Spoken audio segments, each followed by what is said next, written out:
खंडौर से आती हुई पैसेंजर ट्रेन चिलबिला स्टेशन पर आकर खड़ी होती है। इस ट्रेन को प्रतापगढ़ होते हुए प्रयाग तक जाना था। ये ट्रेन अक्सर लेट ही चलती है। करीब रात के 12:56 पर बोगी नंबर 8 का पिछला गेट उदय के एकदम सामने आकर खड़ा होता है। उदय गेट पे लगे दोनों सहारों को पकड़कर ट्रेन में चढ़ जाता है। ट्रेन तो पूरी खाली ही थी, पर फिर भी उदय इधर उधर देखकर एक लड़की के सामने बैठ जाता है। ट्रेन सीटी देती है और चल पड़ती है। वो लड़की उदय की तरफ देखती है और हाथ आगे बढ़ा देती है। हाय उदय, कैसे हो? उदय सकपका जाता है और अनमने ढंग से हाथ आगे बढ़ाकर उससे हाथ मिला लेता है। उदय कहता है, अरे आप मुझे जानती हो क्या, या हम कहीं मिले हैं? वो लड़की कहती है, मुझे नहीं पहचाना? हंसते हुए, मैं तो तुम्हारे पूरे ख़ानदान को जानती हूँ, लेकिन तुम इतने डरे हुए क्यों हो? उदय सोचता है कि इसे कैसे पता कि मैं डरा हुआ हूँ, मगर फिर भी जज्बात को संभालते हुए वो कहता है, नहीं नहीं, ऐसी कोई बात नहीं। वो रात के करीब 1:15 बज रहे हैं और अकेली लड़की, वो भी मुझे पहचान रही है और थोड़ा सा तो दिक्कत होती है। लड़की उदय के गाल पे हल्का सा हाथ मार कर कहती है, अरे बुद्धू, मैं निधि, तुम्हारे साथ कॉलेज में पढ़ती थी। उदय कहता है, ओह तुम निधि हो? या तुम कितना बदल गई हो, और बताओ कैसी हो? तब तक निधि की गोद में बैठा उसका पिल्ला कूदकर उदय की गोद में आ जाता है। उदय कहता है, वाह निधि, तुम इतनी रात गए पपी लेकर कहाँ घूम रही हो? निधि कहती है, ये पिल्ला है। उदय कहता है, ये तो शक्ल से ही खूंखार लग रहा है। निधि कहती है, ये सच में खूंखार ही है, अगर जिंदा रहे तो मालूम भी हो जाएगा। उदय कहता है, निधि कहाँ तक जाना है तुम्हें? निधि कहती है, धीरगंज। उदय, धीरगंज? वहाँ तो ट्रेन रुकेगी ही नहीं, और तुम जवान लड़की उस सुनसान इलाके में अकेले क्या करोगी इतनी रात को? घर से कोई आ रहा है या नहीं?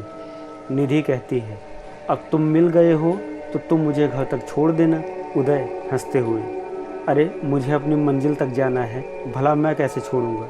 निधि, मंजिल तो सबकी एक है। अगला स्टेशन धीरगंज ही था। ट्रेन विश्वनाथगंज से छूटती है।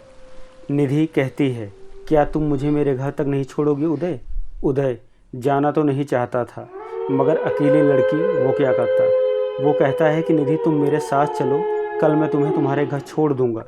निधि कहती है, मेरे घर वाले मेरा इंतज़ार करेंगे और फिर मुझसे सवाल करेंगे तो मैं उनको क्या जवाब दूंगी? उदय कहता है, अगर तुम्हारे घर वालों को इतनी चिंता होती तो वो तुम्हें लेने ना आते। निधि उसे रोकती है, मेरे घर वालों के बारे में ऐसा कुछ ना कहो, प्लीज़ मुझे छोड़ दो। उदय पिघल जाता है। वो कहता है, यार ठीक तो नहीं है, मगर अब तुम्हें अकेला भी तो नहीं छोड़ सकता। चलो ठीक है, कोई बात नहीं। ट्रेन धीरगंज स्टेशन पर आकर खड़ी हो जाती है। उदय पिल्ले को लेकर पहले नीचे उतरता है और निधि को उतारने के लिए हाथ आगे बढ़ाता है।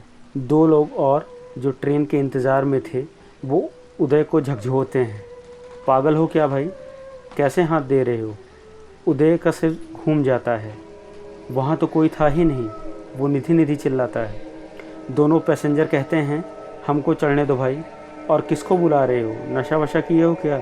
उदय को लगता है उसने सच में नशा किया है। वो पिल्ला झट से उदय की गोद से उतरकर गायब हो जाता है। उदय के चेहरे से खून रिसने लगता है। चेहरे और शर्ट खून से लथपथ हो जाते हैं। दोनों पैसेंजर फौरन उदय को ट्रेन पर बैठाते हैं। ट्रेन चल पड़ती है। उदय उसी हालत में अपने पुराने दोस्त को फ़ोन लगाता है। दोस्त कहता है, इतनी रात में उदय का फ़ोन, आखिर क्या बात है? उदय कहता है, भाई निधि मिली थी। दोस्त, कौन निधि? उदय, अपने कॉलेज में पढ़ती थी। दोस्त, अरे क्या बक रहे हो? उसकी डेथ हुए 6 साल हो गए। वो पिचाशिनी बन गई है, बेहद खूंखार, आदमखोर। उदय फ़ोन काट देता है और आंखें बंद कर लेता है। दोनों पैसेंजर उसकी भीगी हुई शर्ट का बटन खोलते हैं तो पूरा सीना उदय का खरोचों से भरा हुआ था। ट्रेन के डिब्बे तक में खून लग गया था। उदय बेहोश हो जाता है। दोनों पैसेंजर रेलवे पुलिस को फ़ोन करते हैं। रेलवे पुलिस आती है, उदय के चेहरे पर पानी के छींटे डालती है और देखते ही कहती है, ये तो किसी कुत्ते के पंजों के निशान हैं। उदय कराहती हुई आवाज़ में कहता है, पिल्ला पिल्ला पिल्ला।